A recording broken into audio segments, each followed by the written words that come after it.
What up, YouTube? All right, guys, so we're back in the garage, ClutchKickerNation garage. We're back in it with Project 24D. Race car, drift car, all of it wrapped up into one. Either way, we're back for another part of off season. So pretty much this is just following along as I try to turn this heap of crap from 6 years ago that was really just a free car to me into a pretty decent grassroots drift car. You know, it's done great over the years, but it's rusty, it's crappy, it is what it is. But it's got a cage and everything, so we're trying to save it. So if you have been following along, we have fixed the rust in the engine bay. So it has been a long journey. It was a lot of hours. It was a lot of welding. It was a lot of burning myself. It was a lot of cutting myself. It was a lot of pain, torture, and just nightmare. But it is done. So, wheel wells done, plates, strut towers, stitch welding, other wheel well, floor pan. I mean, I don't even think you understand that this was a huge job to get this wheel well in a decent shape. This whole floor pan, I had to cut it out. I don't even know if you can see this. I don't know if you can see this, but I had to take the footrest plate. I had to undo it, remove it to get to the floor plate to replace this whole piece. Man, it was bad. It's horrible. But like I said, with that done, we can move on to cooler shit. So today, I really want to get the fender wells cut out. I mean, there's not a whole lot left in regards to prepping for paint and stuff other than just cutting the tubs out, doing a little bit of repair or whatnot on this battery tray area, replacing the metal with that. So other than that, you know, we gotta do that, cut the tubs out, and then sand the whole thing up and just kind of prep it for paint, get the primer down and stuff like that. So I figure let's get the grinder out, or the cutting tool out, with the scissors, the tin snips, whatever, I don't even know. I wish I had a plasma cutter, but I don't. Either way, let's get it out. Let's get these tubs cut. And yeah, let's get started. I've seen a bunch of ways to have this done and whatnot, and I'm pretty much just gonna keep about an inch from the seam, cut it down here, cut it along there, cut it up there, keep this circle thing because I may be running factory harness, so it may be coming handy, or I mean a factory harness routing, so it may come in handy, I don't know, and then we'll just come up, follow underneath the frame for the fender area, pretty much cutting along the seam here and whatnot, you know. We're just gonna send it. We're just gonna play it by ear. I've never really done this on any 240. I've never really had this issue, but I will show you the reason why we're doing this. As you may know, and I know it might be a little hard to see, but I've just been rubbing terribly in here at full lock, and I have stock angle. So I mean, you know, if I get some knuckles and whatnot, shit, I don't even know. I'd probably just do circles because the front wheels will be locked up against the wheel well. So we're cutting them out.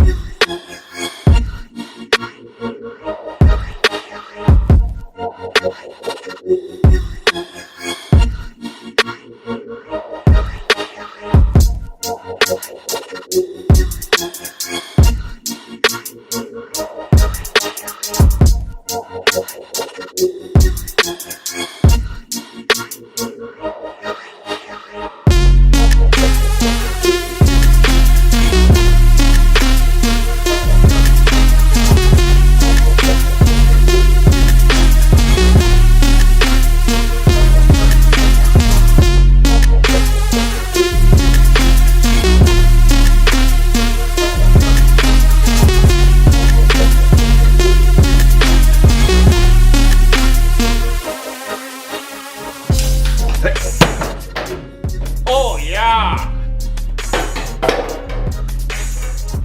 Woo!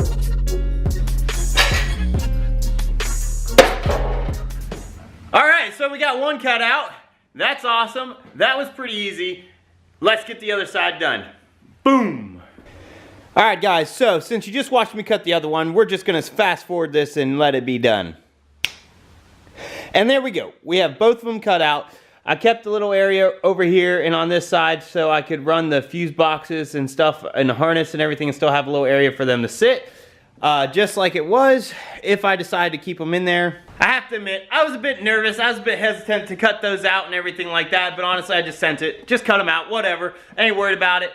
So now I have all the clearance in the world for all the angle. So give me all the angle. I want it all. Either way, we're making progress. We're moving forward. This car is starting to look, I don't know, but it's starting to look cool. It's starting to look like a drift car. I mean, you know, hey, you know, I'm excited. Look at this, you know. So now that's a lot less sanding I have to worry about. So I'm super happy. I got a lot less surface area I got to scuff up for paint. Either way, we're making progress. So I'm not sure, because that honestly didn't take that long. I'm not sure what I want to do. I may try to figure out what I'm going to do about this area over here. What I'm kind of thinking over here is to cut this, cut it like over here, drill the spot welds out along here and cut it here, grind this up, make a new piece and bend it here so it sits up against there, maybe try to bend it over there. I don't know exactly yet, but pretty much bend a piece, put it along here, put a little curve at the end here and spot weld it or weld it over here and just make a new area right here of metal. Because this is really shitty. It looks like crap. I don't know what to do with it, but it's pretty bad. So, kind of need to figure out what I want to do there. There's this bracket here, I'm not sure. I think that went to the washer reservoir, which I'm not putting back in here, so I could probably get rid of that. I don't know. I need to figure out what else I need to do today. I mean, I didn't expect that to only take like 10 minutes. I mean, I still need to clean it up with a flap disc and stuff like that, but that was a lot easier than I thought. Yeah, that went a lot smoother than I thought. I thought I'd be sitting there for like the next hour cutting those out, but that took like 10 minutes. So there's still some more finishing work I got to do and everything like that. So yeah, I think I'm just going to get the flap disc out, give these a quick go over. In the wheel well, I have to flap disc a little bit for the brake line mount, and the spot welds, I didn't flap disc those. So I may go ahead and do that, and then we'll just see what else I get into. I don't know yet. I mean, I'm probably end up breaking the welder back out, doing some more welding. I don't know, but I'm going to just figure something out. I'll keep you guys informed. Well guys, since we're getting closer to paint and everything, I went ahead and flap disced all the rough edges and stuff. I haven't quite figured out what I want to do with the battery tray area yet, but I'm going to probably weld some metal in there. I just don't feel like doing it just a minute. So we're going to go ahead and strip this windowsill here. So I guess these wipers can come off. So we can get those out the way. And what's funny is I went over here to set this down and I can't.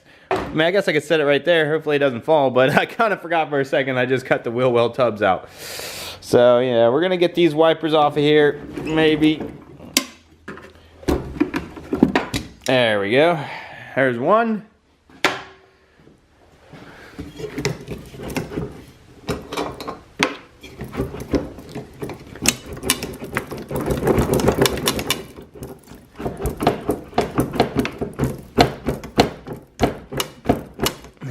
Wow, dang, that one's on there. So, yeah. Wonder why that feels so loose, too. Maybe that's why my wipers suck.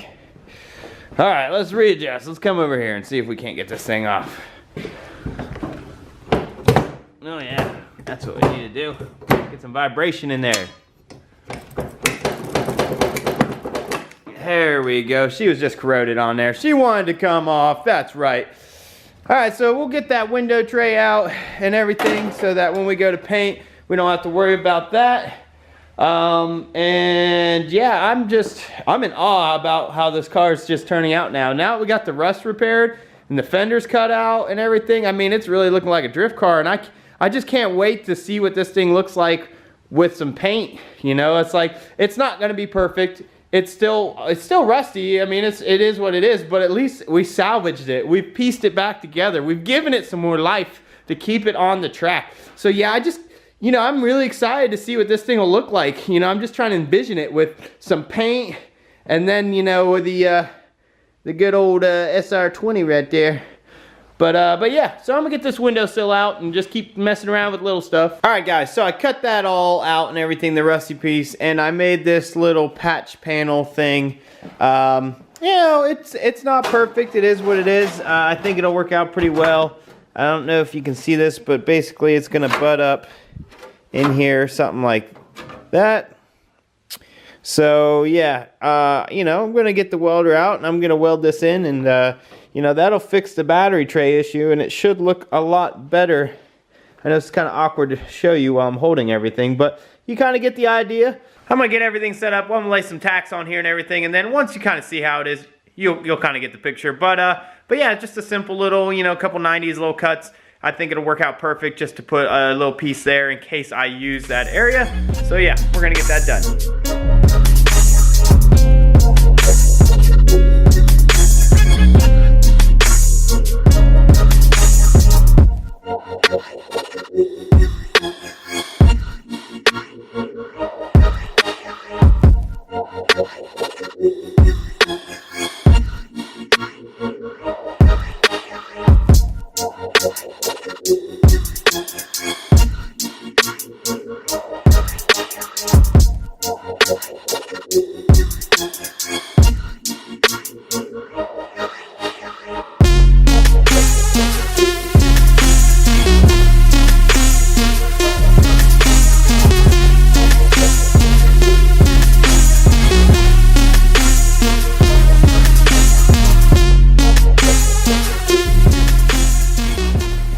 Alright guys, so with the usual problems of blowing through and everything like that, we finally got it on there. Got some decent beads.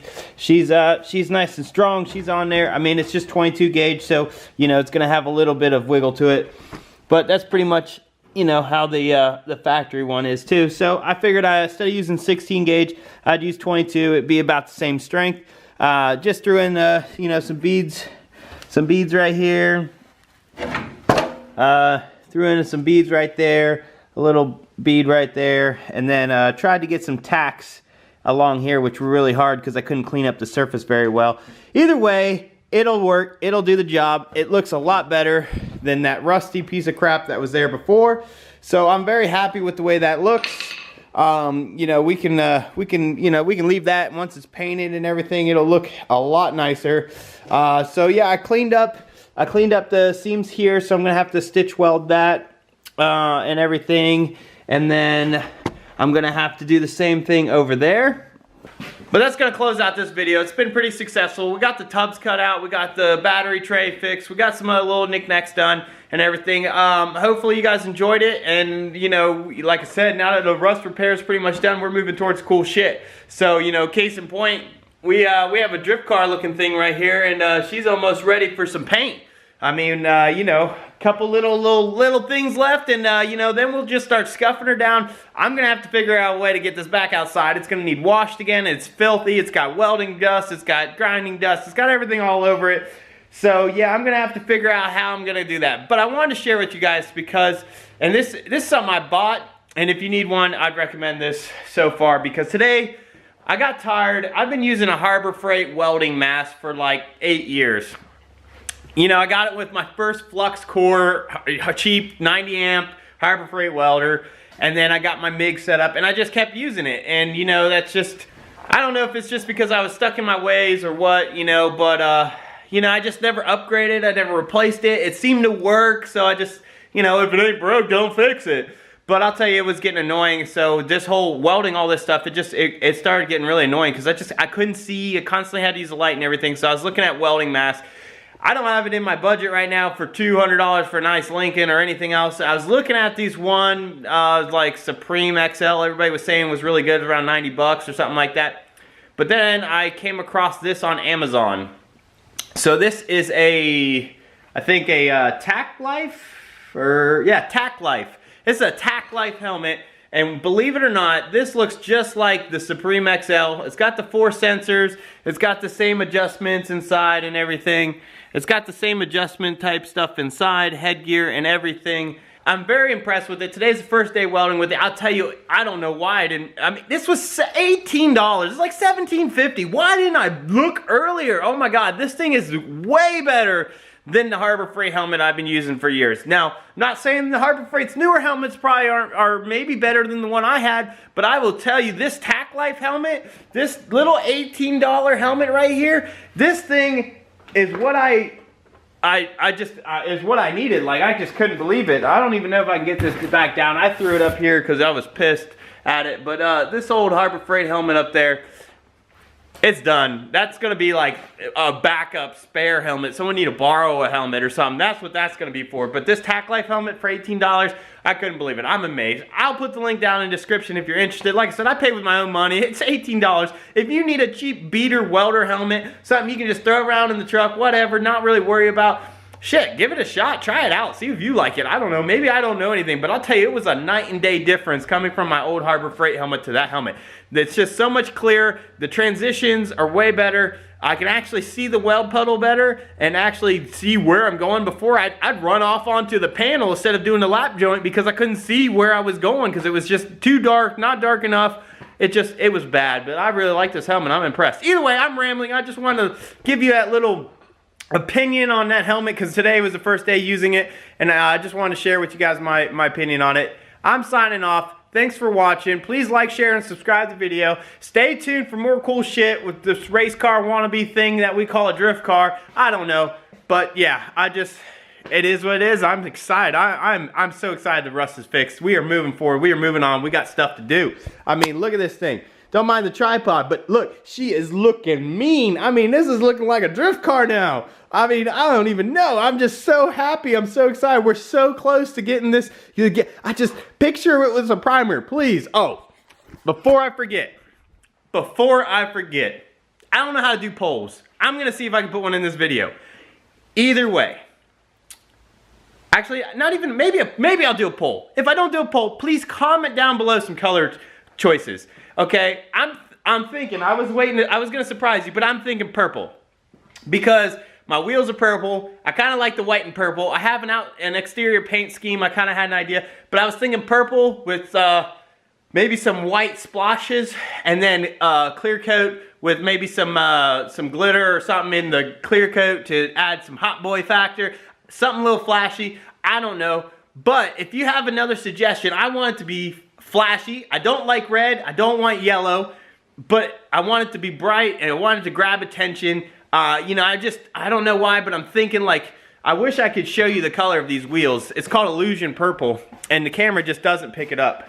But if I had some light on these, like you could just see, like it's like a deep purple. I don't know. They're dirty, but just I don't know. It's a really cool color. I like it. And I was thinking about doing something like that with the engine bay. So if you got a good purple color, suggest it down below. But if you have another color, you want to see something, just, you know, let me know. Go ahead. You know, I'm open to opinions. So comment down below what you think we should paint the engine bay on the S13. You know, if you guys come up with a good color, you know, I'll make it happen. All right, guys. Stay tuned for the next one. Later.